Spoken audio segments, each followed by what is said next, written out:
so I'll just start off with the questions, man. RAD is out on 4K. It's officially out. It's taken a long time, but it's nice to know that, you know, Jack Schwartzman's son, the producer, and Talia, another producer who played your mom in the movie, now their son is Robert Schwartzman. He put out the movie. So it's nice that it took a long time, but they're keeping it in the family, you know, and they preserved the legacy. So what's it feel like after all these years to finally have your crowning achievement out on DVD and Blu-ray, and, or not even DVD, just the Blu-ray? Yeah, it makes me feel really old. I mean, Robert was 3 years old at the time of the movie, and his brother Jason was probably 7 years old. And I remember, you know, going bike riding with those guys on the weekend. And now here it is, 3+ decades later, and now we're all getting together on this thing and making it happen. So the joyous part of it is people still remember the movie, they still love the movie, and they're naming their kids Cru Jones. Excuse me. So I see a lot of kind of ripples in the pond, if you will, how that movie has affected people personally and the world. You know, it's now an Olympic sport in 2 different categories, freestyle and BMX racing. So a lot of these roads lead directly back to RAD, as I'm sure you can probably appreciate. And to me, the most unsung hero throughout all this is Hal Needham, because if it weren't for Hal's vision and his ability to see this sport as the basis of a movie, we owe that all to him. So even though he wasn't a bike rider himself, he may be one of the most influential people in the bicycle world that we've ever seen. And that's just kind of who he was. Yeah, good for him. He got some more notoriety after his passing. With, you know, didn't Brad Pitt portray him in Once Upon a Time in Hollywood, or is loosely based on him? That was the rumor, but Brad, I know both Hal and Brad, and Hal is much cooler. Sorry, hands down, because Hal was the real deal, and Brad was portraying those guys of that ilk and that time period, of which they really don't make them like that anymore. And I really highly suggest, if you're a movie fan, that you pick up Hal's autobiography, Hollywood Stuntman, and you'll start to appreciate what he really did for our industry. Yeah, bring back the belt buckle. You know, people don't sport those anymore. Nope. We can't even joke like that anymore. And that's how I was brought up. And I think that's part of the reason Hal and I connected, is kind of that old school Southern upbringing. Yes, ma'am. No, sir. Please. Thank you. That kind of just basic bottom line respect that is drilled into you, or, you know, me, certainly, and everybody I knew growing up as young people. So the first time I saw, for instance, my cousin curse at his grandmother when he was 7 years old, it was beyond my comprehension. I didn't know these things were possible, that you could talk back to your parents, because not only would you have to say yes, sir, and no, sir, but you had to have the right tone of voice. You know, so yeah, Hal and I, even though we were a large age difference apart, we really kind of had similar roots. And I'm pretty sure that's how I got the job. It can be told now that Robert Downey Jr. was up for that role. And I'm sure I got that role because Hal and I got along better than he and Robert did. Wow. So he saw you on Hill Street Blues, and he was like, I'm going for this kid right here. He did. And the other producers were like, but we've got Robert Downey Jr. right here. He's like, no, let's go with the Bill Allen kid. So yeah, it helps to be nice. Lord knows, you know, it's not his abilities that kept him out of the role. I think it was an attitude. Yeah. Right. So it helps to be nice, kids. Yeah. Don't get me started on these millennials, Bill. Yeah, right. I know. It makes me feel so old. Let's see. So Cru Jones today, 35 years later, where do you think he'd be? Do you ever take his SATs? Well, if we're going to go with the script, yeah, he was a man of his word, and he did take the SATs, but I don't imagine he went into any sort of a scholastic career. Right. He seemed like one of those kids that the hook went deep, And a lot of these guys became either professional athletes or bike store owners or BMX track operators. Many of these guys of that era are still in the industry or still have their hands in it. So that's kind of where I imagine that character could be. So Cru's been compared to, he's a guy, he never gives up. He perseveres through hardship. He didn't give in to corporate greed. Some people have called him a Rocky on wheels. Now, can you relate to Cru Jones yourself, since you came from a small town in Texas trying to make it big in the trenches of Hollywood? Yeah, I very much can. And I think the difference between Cru and Rocky, even though Rad took a lot from Rocky, I think, is that the real enemy, or the nemesis in Rad, was the corporate greed that Jack Weston represented. It wasn't Bart Connor.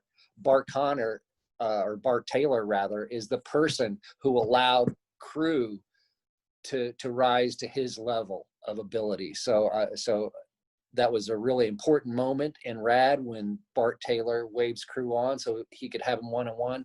And that tells you right now that Bart wanted real competition. He wasn't interested in being the hands down winner and having the path cleared for him. So I applaud Bart for that. But overcoming corporate greed, I think it's an important theme that the world is dealing with right now, and that a few people can make a stand and make a difference. This is a very timely and important message for the ages.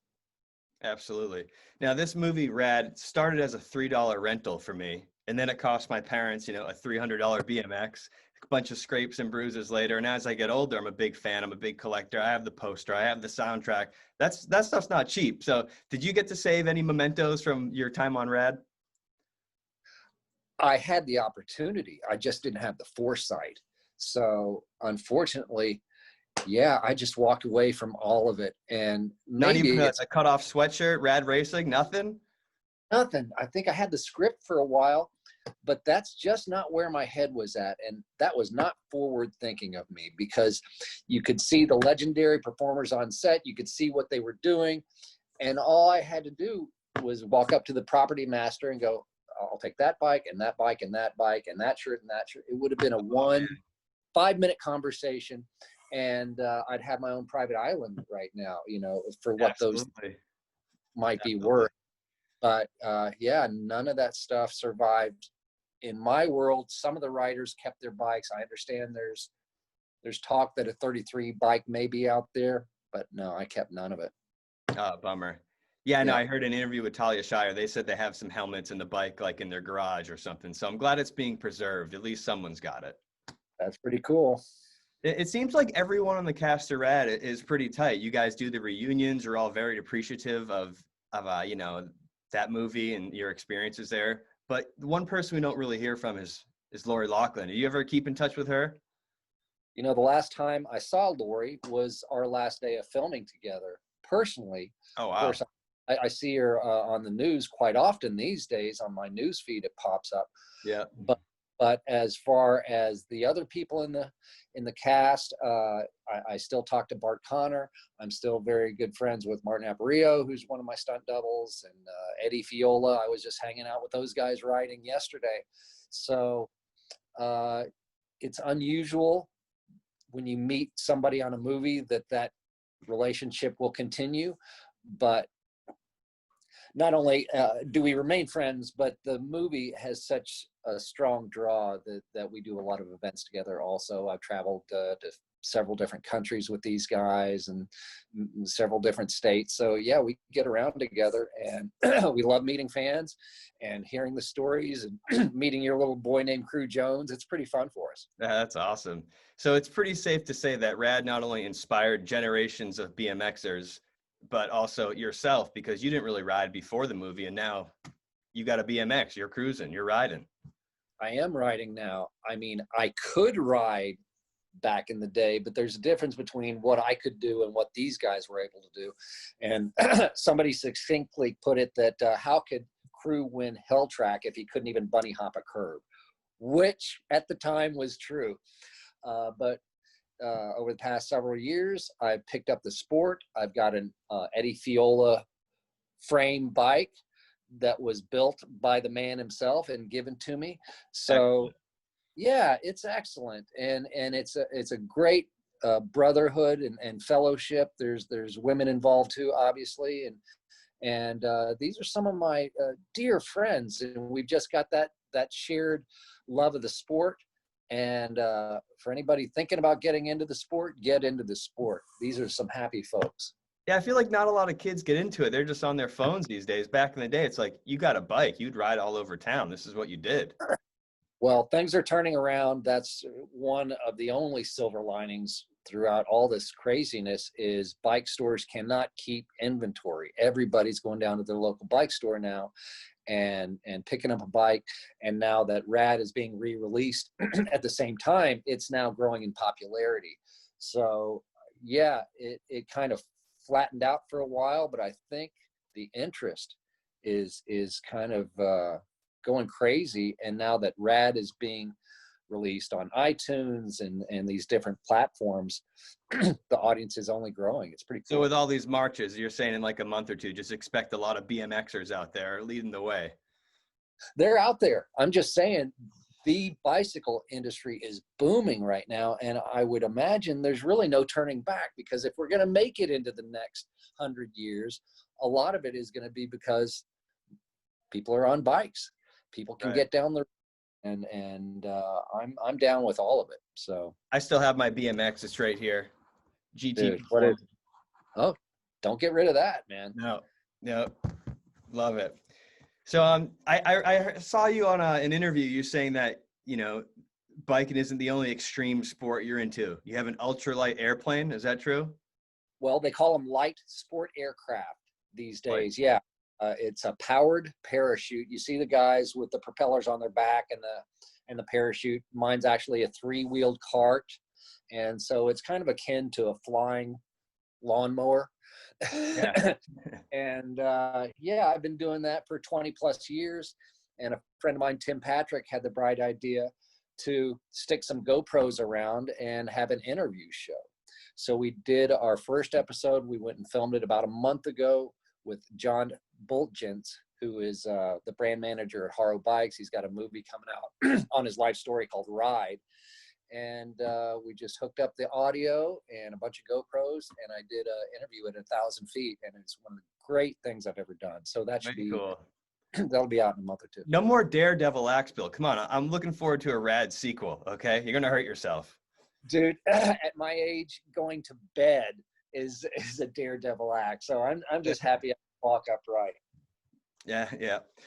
So the late great Brandon Lee was one of your great friends. I just have this vision of you and him cruising down on your BMX, the Sunset Strip in the 80s. He's on your pegs. You guys ever like throw back a couple cold ones and like brainstorm the ultimate BMX kung fu movie? You know, we didn't, and we did ride the streets of Hollywood, but it was mostly in Brandon's 59 Cadillac hearse that was rusted out from bumper to bumper, had a big toxic waste sticker on the back. And yeah, there was some kicking back of some strange brew. And at that time, it was kind of a yawning gap for RAD. I wasn't seeing the popularity. It was in video stores, and I do remember going to Blockbuster Video, and Brandon would always grab a video of RAD and hold it up. Oh my God, it's you, you know. So we had a good time on that, and we'd give each other a hard time, man. And he was the best hang. He's the best, funniest guy, and you know, obviously unbelievably gifted and talented in that way. But mostly what I remember is just, he was a great hang, man. This is a guy you'd go to a dive bar with, and we'd close it out and then find some after hours bar and close that out. And then he would wear me out and then go find another group of friends, and he would wear that group of friends out.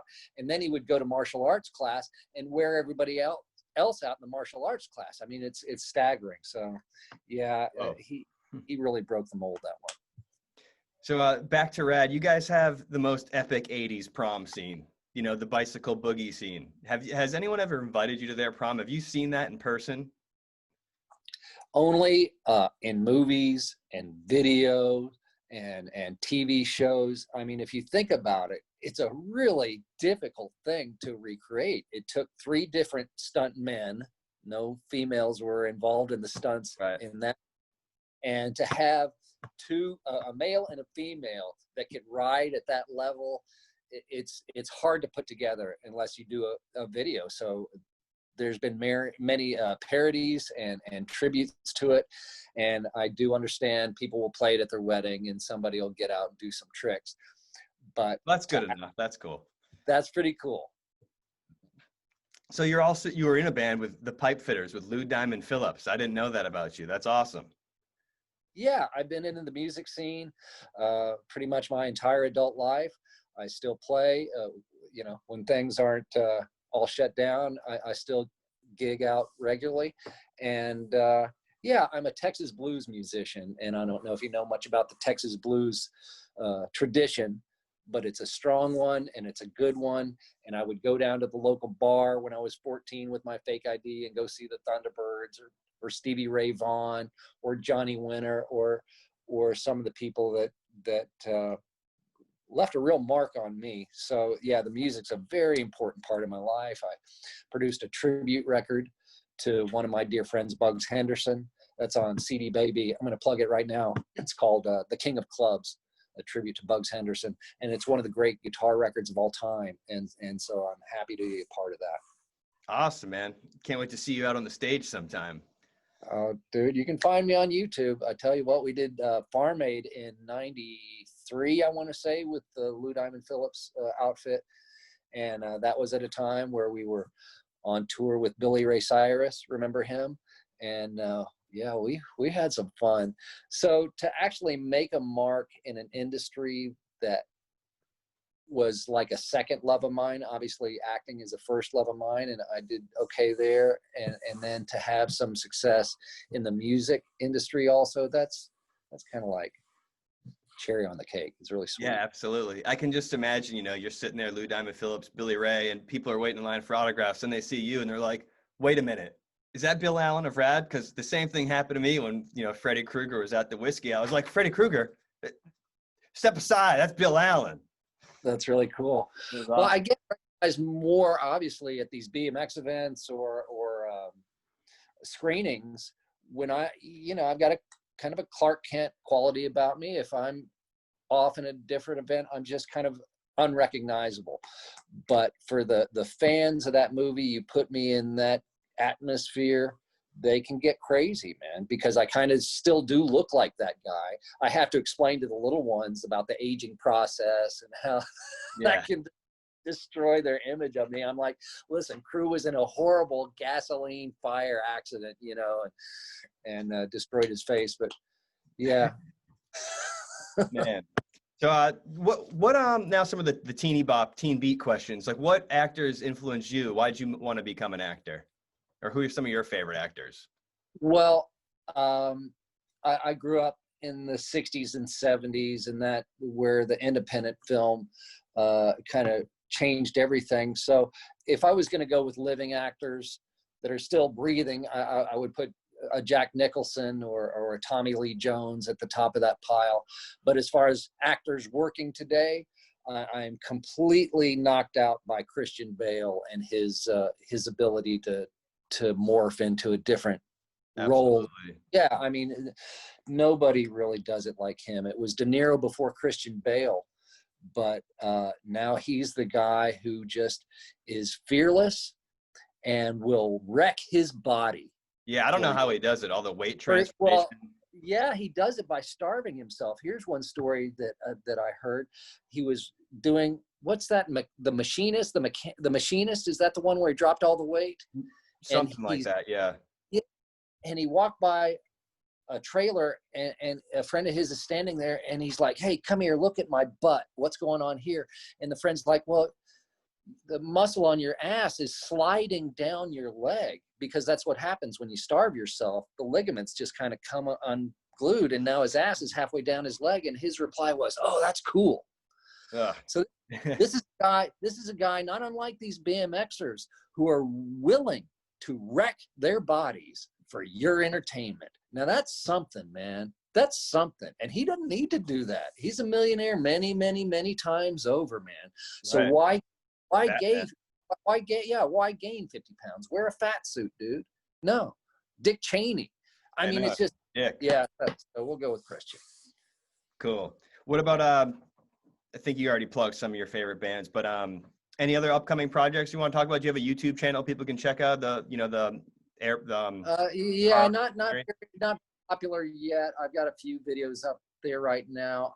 My book that I wrote for RAD fans basically is called My RAD Career, and you can go to myradcareer.com and you get an autographed copy there. But soon it will be in bookstores and audio book downloads in September. So it's getting a wide release after all these years by Beacon Audiobooks. I'm really Finally. excited. Now, do you Yeah. read it? Dude, I asked if they could get James Earl Jones to read it, but yeah, instead they're getting Pee Wee Herman. No, I'm not reading it, but it's a good ride, and people have really loved it. Cool, man. I just ordered it. I also ordered some rad artwork from the website. So I'm Cool. looking forward to it. But my last two questions are, it's a two-parter. Do you believe in heaven above? Do you believe in love? Of course, more than life itself, dude. That's why I'm here. Awesome, dude. And I gotta thank you for being such a cool supporter of me personally. Always. And you've been very kind to me, Jake. You've been very kind to me, and I do not forget that. So yeah, whatever you got going, let me know. I'll help you out. All right, man. I'll see you in Hollywood. Thank you, Bill. All right, Stay brother. rad.